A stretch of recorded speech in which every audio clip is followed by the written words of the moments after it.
بسم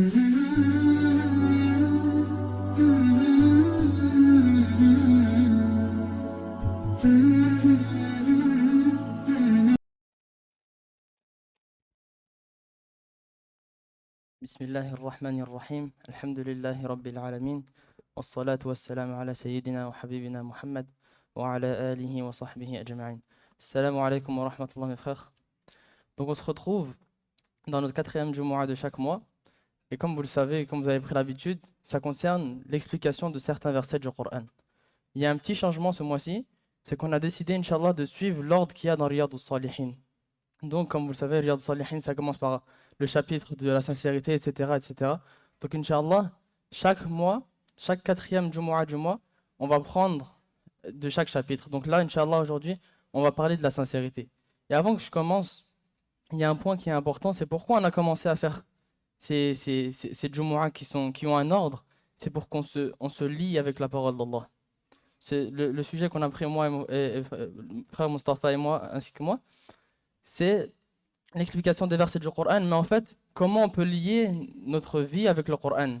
Comment on va casser cette barrière qui est entre nous et la compréhension du Coran? Donc, Inch'Allah, sans plus tarder, aujourd'hui, on va parler du verset et du sujet principal de la sincérité. Allah il dit dans le Coran, وَمَا أُمِرُوا إِلَّا لِيَعْبُدُوا اللَّهَ مُخْلِصِينَ لَهُ الدِّينَ حُنَفَاءَ وَيُقِيمُوا الصَّلَاةَ وَيُؤْتُوا الزَّكَاةَ وَذَلِكَ دِينُ الْقَيِّمَةِ. Ce qui veut dire dans la traduction, il ne leur a été ordonné que d'adorer Allah seul, sans rien lui associer, exclusivement, en adorant Allah exclusivement pour lui, sincèrement, sans rien lui associer, et d'accomplir la prière et de donner, d'acquitter la zakat. Et voici la religion de droiture. Et subhanallah, lorsqu'on voit la sincérité, c'est la base de chaque action qu'on fait. C'est la chose qui, lorsqu'elle est présente, nos actions vont être acceptées. Et si elle est enlevée, nos actions, elles ne valent pas beaucoup. La sincérité, c'est la base de chaque action. Lorsqu'on fait une action, avant de se dire comment je vais la réaliser, comment je vais faire cette action, on met d'abord notre intention. Et donc, la sincérité est intimement liée avec l'intention. Comme dans le chapitre de Riyad al-Salihin, la sincérité, c'est dans le même chapitre que Niyya, qui est l'intention. Le prophète sallallahu alayhi wa sallam a dit Innamal a'malu bin niyyat. Très certainement, les actions ne valent que par leurs intentions. On voit, subhanallah, qu'on peut tous être ici à la mosquée, on fait tous en apparence la même action, on fait tous la prière, mais il y en a qui, leur degré d'acceptation va diverger, va être différent. Pourquoi?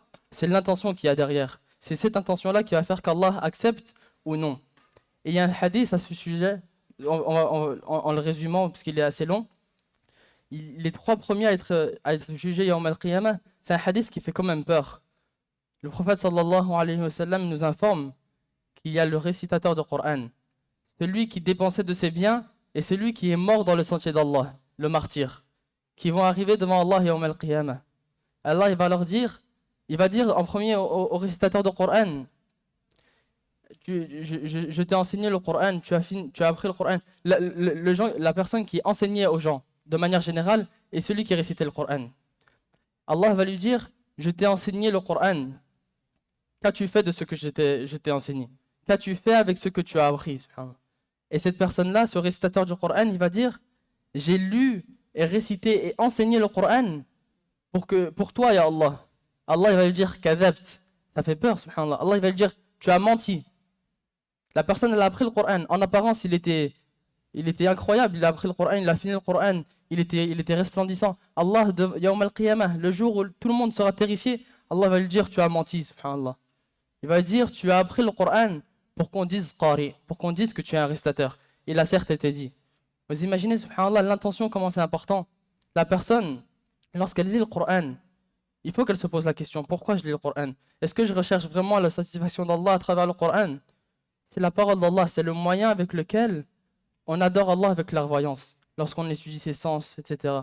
Et donc, c'est un point très important, et je dis ça en premier pour moi. Je ne suis pas ici en train de donner un cours ou en train de dire vous, non, moi en premier. C'est pour moi le premier, subhanallah. Il faut qu'on mette cette sincérité, il faut qu'on observe notre situation. Par exemple, on prend la première partie du hadith, la première personne parmi les trois, celui qui a appris le Coran. Nous, quand on lit le Coran, est-ce qu'on a la même motivation qu'on soit en groupe ou tout seul? Si on est à la mosquée, on est assis, que les gens ils nous voient, est-ce qu'on est pareil à la maison ou quand il n'y a personne chez nous? C'est une question qui. Il ne faut pas donner une réponse de moi, je pense que je suis bon. Il faut la poser à nous-mêmes et travailler avec, Inch'Allah. Et il y a un bon signe pour savoir si on est sincère. Alhamdoulilah, déjà le fait de se poser une question, c'est un bon signe. De se dire, est-ce que je suis sincère? D'avoir ce doute et cette crainte lorsqu'on entend ces hadiths du prophète sallallahu alayhi wa sallam, c'est un bon signe et ça montre qu'on a un cœur, alhamdoulilah, et qu'on peut travailler avec ça. La deuxième personne qui va être jugée, c'est une personne qui a dépensé de ses biens. Il a dépensé, chaque chose qu'on peut imaginer, chaque partie où il pouvait dépenser, il a aidé des orphelins, il a fait tout ce que vous pouvez imaginer avec l'argent. Il va arriver devant Allah.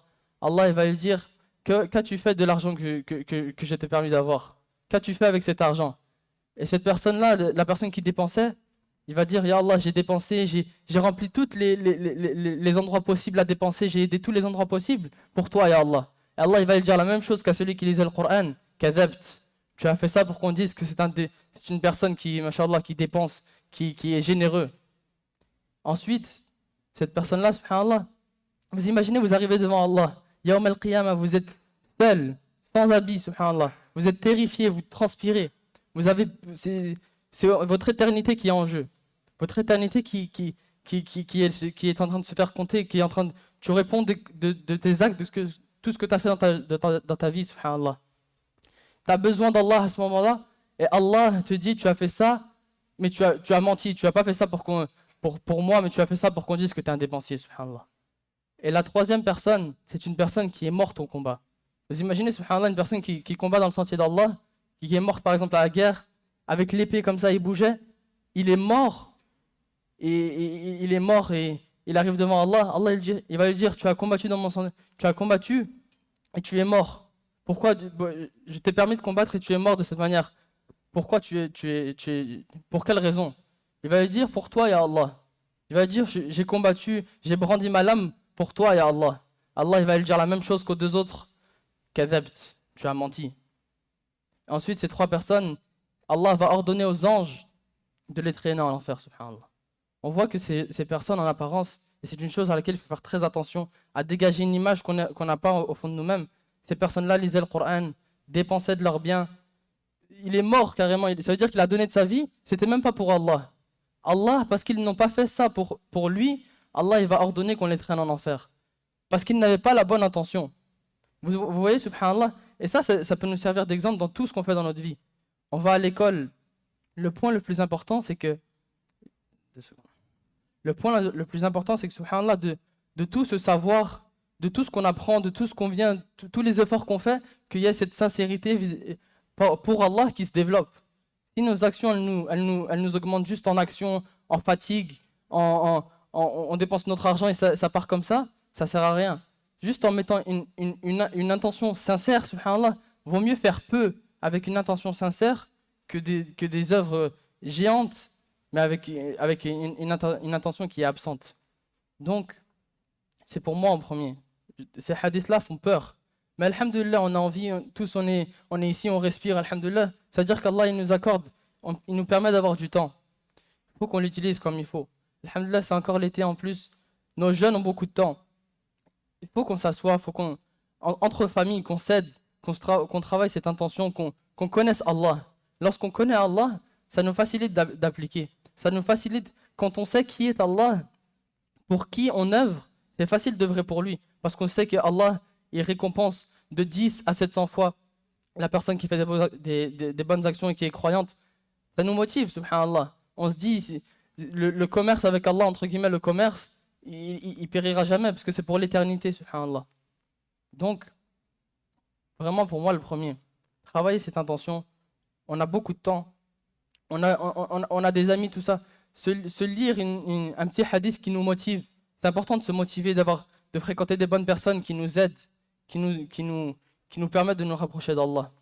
Prenons l'exemple, et subhanallah, c'est ce qui différencie le croyant du mécréant, dans l'intention, subhanallah. Allah dit dans le Coran, إن تكونوا تألمون فإنهم يألمون كما تألمون وترجون من الله لا يرجون. Allah dit, en parlant du combat,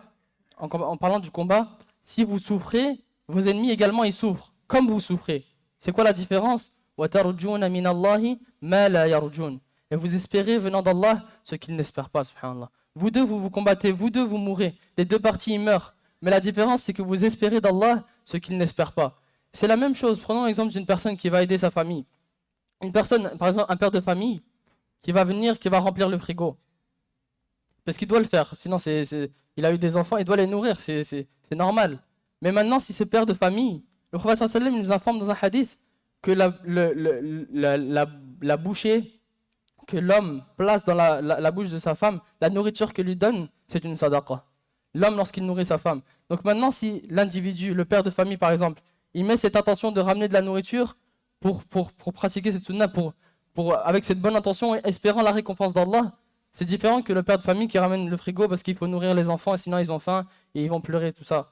Donc subhanallah, le point le plus important de cette khutbah, pour moi le premier, je le répète, c'est très très important, c'est que notre intention, pas forcément à la mosquée, pas juste dans toutes nos actions qu'on vit, du moment où je me lève jusqu'au moment où je me couche et quand je dors. Il y a deux personnes qui peuvent faire la même chose, subhanallah. Une personne, tout le monde dort, tout le monde la nuit, il n'y a personne qui est un zombie là, tout le monde dort. Une personne, elle va dormir, elle met comme intention que son sommeil, il lui permette d'être plus actif, d'être en forme, comme ça demain il va faire des bonnes choses. Il va aider ses parents pour Allah. Vous voyez cette intention, elle est différente de la personne qui elle va juste dormir comme ça parce qu'il faut dormir et il a besoin de dormir. On peut prendre, il faut vraiment avoir cet esprit businessman. On va dormir par exemple, on voit cette intention qui peut nous faire gagner des hasanat et dont on va avoir besoin yawm al-qiyamah. Également, rapidement, subhanallah, quelques points qui peuvent aider à savoir si on est sincère en analysant, subhanallah, en analysant nos œuvres lorsqu'on est en groupe et lorsqu'on est tout seul. Si nos œuvres, elles sont pareilles, alhamdoulilah, c'est un bon signe. Ça veut dire que ce n'est pas les gens qui nous motivent et qu'on espère d'Allah. Il faut vraiment se faire ce mea culpa, comme on dit, cette remise en question, se dire comment je suis lorsque je suis avec les gens et lorsque je suis tout seul. Donc vraiment, le but de cette khutbah, c'est pas de faire un cours et de faire une explication d'un verset, mais c'est vraiment d'appliquer ce qu'Allah veut de nous. Allah il dit قُلْ إِنِّي أُمِرْتُ أَنْ أَعْبُدَ اللَّهَ مُخْلِصًا لَهُ الدِّينَ. Il dit au prophète sallallahu alayhi wa sallam, dit, j'ai été ordonné d'adorer Allah en lui vouant un culte exclusif, sincèrement. Aussi Allah il dit هُوَ الْحَيُّ لَا إِلَهَ إِلَّا هُ فَادْعُوهُ مُخْلِصِينَ لَهُ الدِّينَ الْحَمْدُ لِلَّهِ رَبِّ الْعَالَمِينَ.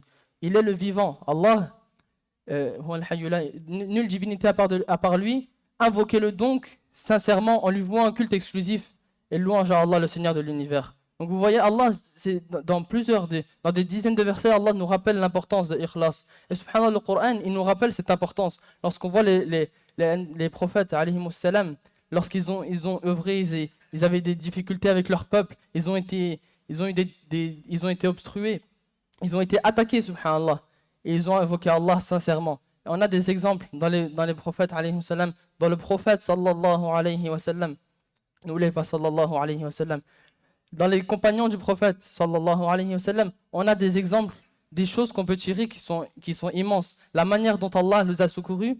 Pourquoi? Le point le plus important, c'est qu'ils étaient sincères envers Allah. Allah il dit وَاذْكُرْ فِي الْكِتَابِ مُوسَى إِنَّهُ كَانَ مُخْلَصًا وَكَانَ رَسُولًا نَبِيًّا. Et rappelle dans le livre Moussa, il était sincère, il vouait un culte exclusif à Allah et il était un prophète et messager. Donc, le point le plus important, c'est, Inch'Allah, si on retient ça, notre vie elle va s'améliorer. Pour moi en premier, qu'Allah nous permette de retenir ça. L'intention, la sincérité, être intimement liée. Et la sincérité, elle est dans chaque partie de notre vie. Notre intention, c'est ça qui nous différencie. Et c'est plus notre intention et notre sincérité, elle va être grande vis-à-vis d'Allah, plus notre récompense auprès d'Allah va être grande.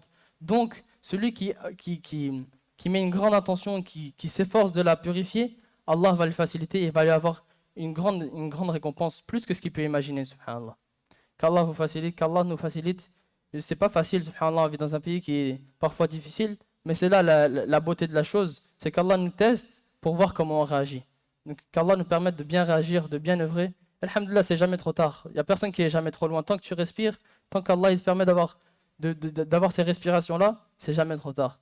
Donc Inch'Allah, on met cette intention dès maintenant de changer de purifier cette intention pour Allah. Et Inch'Allah, petit à petit, les choses elles vont changer. Pour moi en premier, faites beaucoup de dua, c'est très important. Demandez de l'aide à